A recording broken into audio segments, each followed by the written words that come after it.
listening to Overwatch League Daily, your daily source for Overwatch League news, scores, and more. Here's your host, KickedTripod.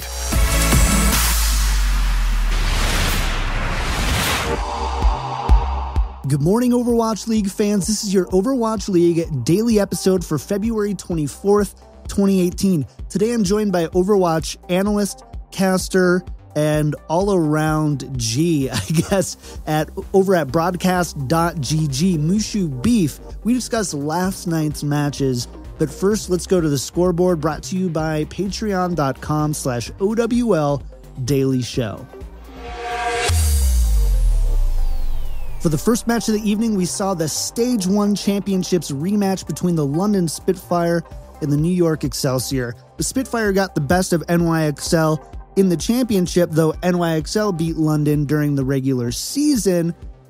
However, we would see a repeat of the Stage 1 Championship as London would take it to 5 maps and beat NYXL on Ilios, winning the series 3-2. For the next match, we saw the Dallas Fuel with xQc returning, taking on the Los Angeles Gladiators, who are still integrating Fissure. As we saw this match play out, we saw the Fuel kind of return to form a little bit. The Fuel take this match 3-1. For the final match of the evening, we saw the Seoul Dynasty take on the San Francisco Shock. The San Francisco Shock definitely showed up to play in this one, competing on every map and losing, however, to the Seoul Dynasty 3-1. I sat down with MooshuBeef to discuss last night's matches. So let's talk about the hallmark match of the day, which would be NYXL versus Spitfire, the rematch from the Stage 1 Championships. The Spitfire kind of stumbled against Houston earlier this week, but they really met the challenge against NYXL. What did they do? What were their keys to victory in this match? So the key to victory here was really their tank duo, Gesture, and whether it was Fury or Huyal on the flex tank role. They're always diving into the backline and able to kill Jonak and Mono in so many of these fights, just looking back at it. And that is so influential because, again, when you don't have the support like Jonak, we know how much he can frag out. And again, Mono was someone who's replacing Arc here. So when you're removing those people from the fight, then it's just going to make it really hard for NYXL to be able to stay alive in these fights. So I'm glad you brought that up, and to talk about having Mono in on support. And it's something that we've kind of seen in the past with teams that do well, even if they aren't winning against NYXL. The teams that do the best against NYXL are the ones that can really pressure Jonak and Arc. Do you think that between that strategy and between Mono not really, essentially playing on the opposite side of the map that he's usually used to playing on, do you think that might have had a big factor on the outcome of today's match? So I think if you were to ask me that before the match, I absolutely would have identified that as a possible weakness. Again, looking to Mono, he's normally the tank player, and replacing Arc, who, again, he's so good on support for NYXL, as we've seen. But if you're looking at these games, though, Mono really wasn't the weak link at all. Maybe had 1 or 2 questionable sound barriers, but for the most part, really was able to perform quite well and was absolutely not the weak link here. So if that's the case, and I agree with you, and I think it's really great for NYXL, the fact that they have this tank player who can flex so serviceably into a support role. But if that's the case, then where did NYXL fall short here?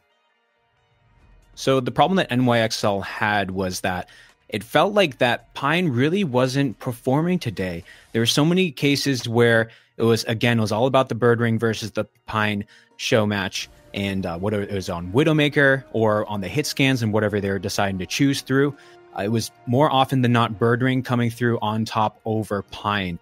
And really, when it comes down to that, and again, also Liberal also struggled too. If we look back at the Kings Row match, had a really tough time on the Genji, also the Lijiang Tower map too. They ended up winning that, but it was because of Sabi will be carrying, but he can't always carry your team. He can't always land the 2K and 3K pulse bombs all the time. And really, that's where I saw NYXL fall short. Something also, as we were kind of chatting as the games were going on in Discord, you'd mentioned about the really high level of tank play that we were seeing in this match. What were you seeing? I know you kind of had mentioned Gesture before. Right. Yeah, Gesture was always...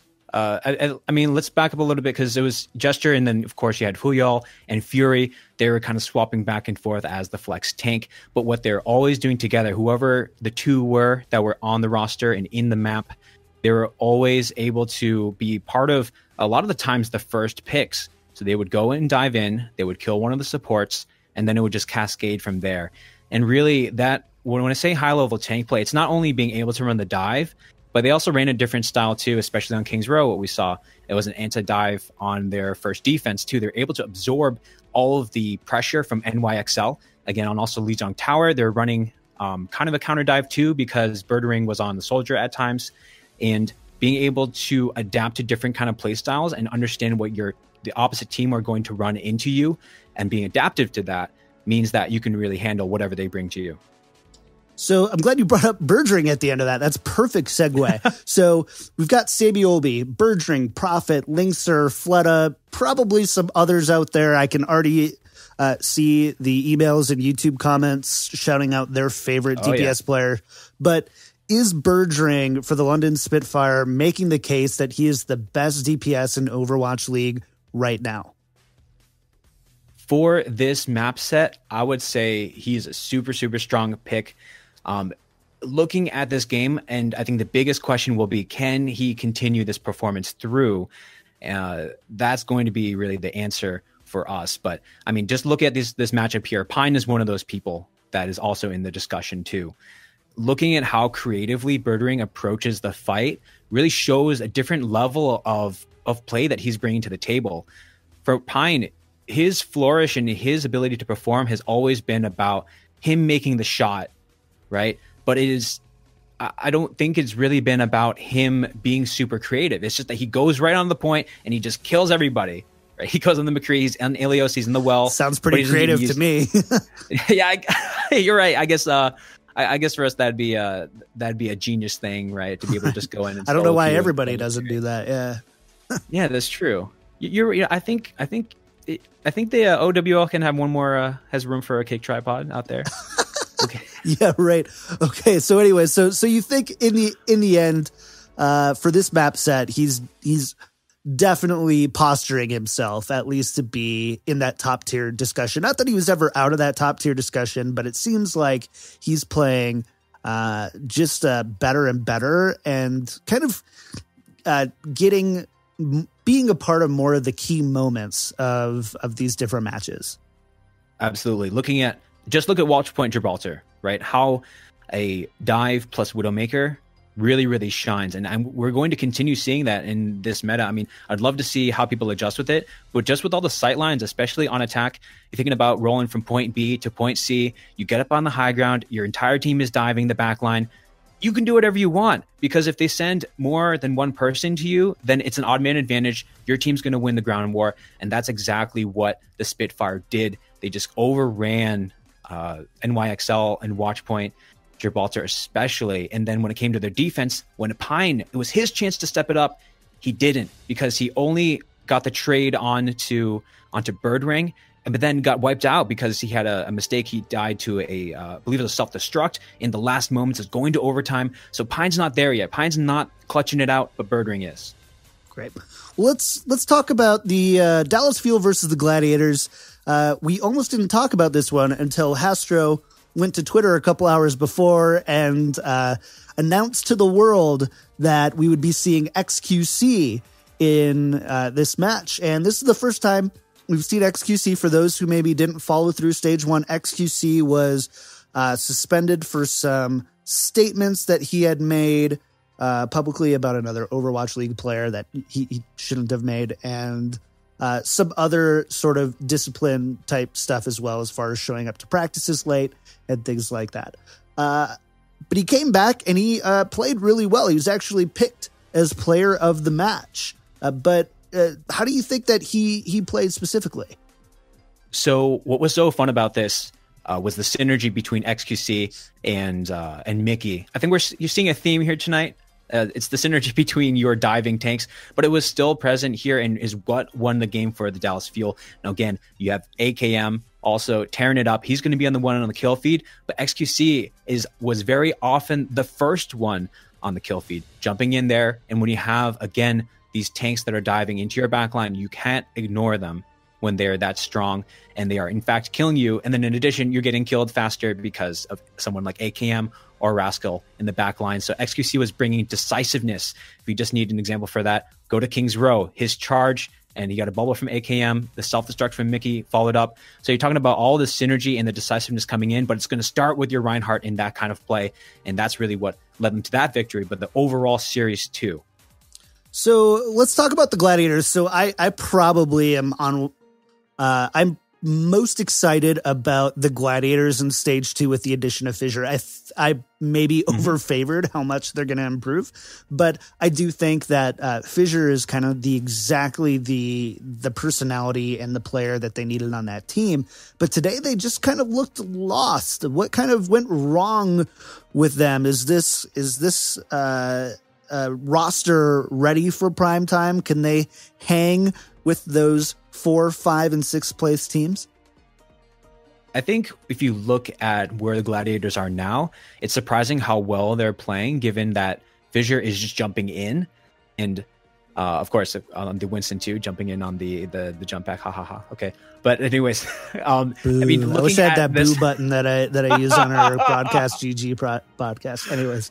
Yeah, maybe so. I think you add that in post right about now. But then anyways, so I think it was more so here that the Gladiators didn't know how to handle the Fuel. Again, they look so decisive. This is the Dallas Fuel that we're all expecting, the ones that were able to flex around and really just be instinctive and know exactly the right play that they needed to do. But specifically, if we're looking for what was it about this match?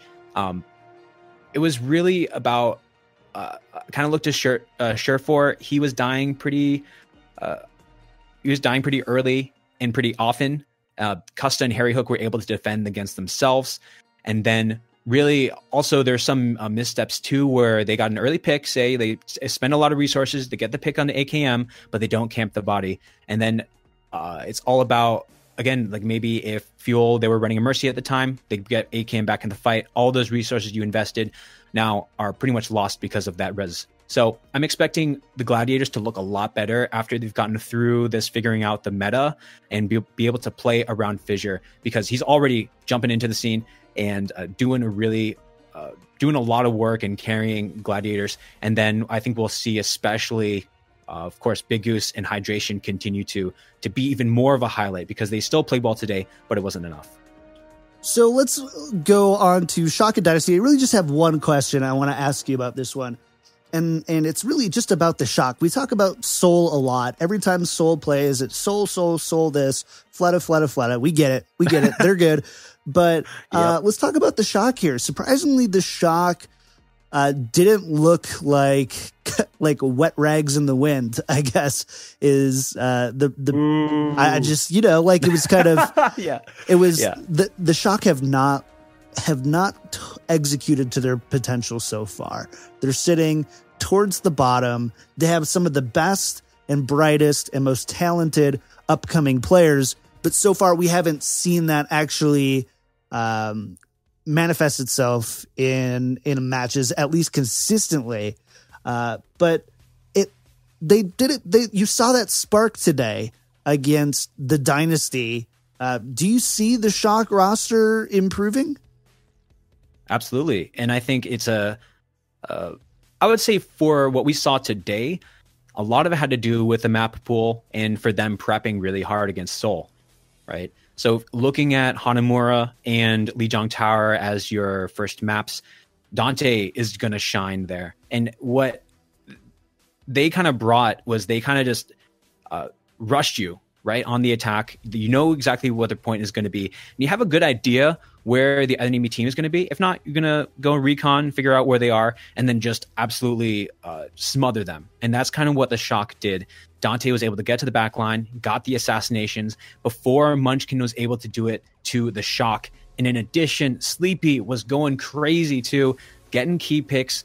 And there were a couple of times when it looked like Seoul should have won in the way that Seoul always wins, or Korean teams always win and can clutch it out. Sleepy was coming back with the charge shots the other way. And so the combination of the fact that I think there's a lot of prep, of course, that the Shock did for these maps, it really looked like they knew exactly how they wanted to play it. But then, of course, you give it halftime to a Korean team like Seoul, and of course, also the slower pace of the maps 3 and 4 in Hollywood, and I believe Watchpoint Gibraltar at the end as well. Of course, it's going to be the Fleta show and Munchkin as well. So, and kind of on that point, we've kind of seen Seoul struggle a little bit. They've been winning overall. They didn't perform to expectations. We've definitely hammered that one into the ground on this show. But are you seeing Seoul trend up here? Are they kind of plateauing? Do you see them trending down? They need to be careful about trending down. I would say they're plateauing here. It's going to be up until next week where we really see how much they can adjust. They feel like they're leaning on Fleta so much, and honestly, you can't, right? You can't wait until these later maps for Fleta to be kind of unleashed, right? Like, I think in terms of the playing field on maps like Control and Assault, it's going to be a lot closer in terms of what their skill set is going to bring to a team. And again, of course, the long sight lines of Hollywood or Watchpoint or any hybrid and escort map is going to give a lot of power to people who can play Widowmaker really well, and that's where Fleta will shine. But really, really want to see Dynasty continue to show dominance on the ground game. You know, Miro did avoid death a lot. I know there was a stat, I forget exactly what it was, but basically dying 4 times less than Nomi did on the later maps. That's incredible. They need to keep that up, but we also need to see Munchkin step it up too. And he did so on Watchpoint Gibraltar, landing some really, really key pulse bombs to help them through in some really tough times. But we're going to need to see a lot more consistent and better chaser play from the Seoul Dynasty. Mooshu, it was a pleasure. Thank you so much for joining me on the show today. We have to do this again soon. But again, thank you so much for coming on. Thanks for having me.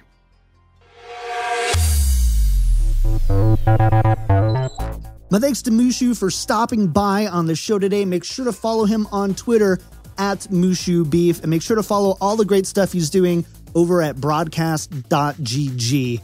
Tomorrow I'm going to be joined by none other than good friend of the show, Jamerson. We're going to discuss tonight's matches. Speaking of tonight's matches, here's what we've got coming up. We've got the Philadelphia Fusion taking on the Florida Mayhem at 1 p.m. Pacific time. The Boston Uprising taking on the Houston Outlaws at 3 p.m. Pacific time. And the Shanghai Dragons taking on the Los Angeles Valiant at 5 p.m. Pacific time. And that's going to be the normal Saturday times going forward. So make sure to mark that one into your calendars. If you like the show, make sure to subscribe on YouTube, iTunes, your podcast app or favorite podcast app of choice, so you don't miss future episodes. And you can also watch or listen to the show on the front page of winstonslab.com. Find links to everything at overwatchleaguedaily.com. And of course, if you have any questions or comments for the show, tweet me at OWLDailyShow, or more importantly, email me at overwatchleaguedaily@gmail.com. My thanks again to MooshuBeef for stopping by and analyzing last night's matches with me. Make sure to follow him again, and I will be back tomorrow with Jamerson for another episode of Overwatch League Daily.